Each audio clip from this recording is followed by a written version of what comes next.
Spend time in nature to reduce stress, anxiety, and anger. Living in the big city has undeniable advantages.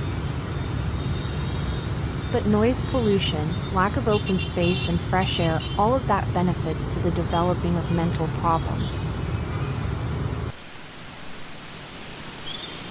One thing you can do as an urban dweller is to make time to relax in nature.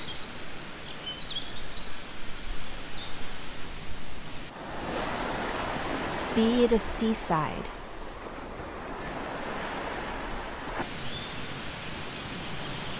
forest,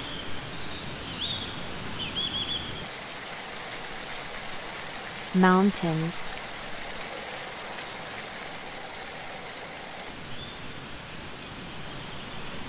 or just a city park.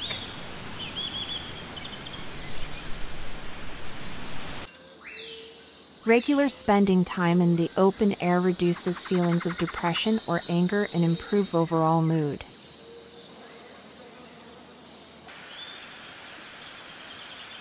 And don't hesitate to message Heikki Atero if you need motivation for well-being improvement or self-care advice.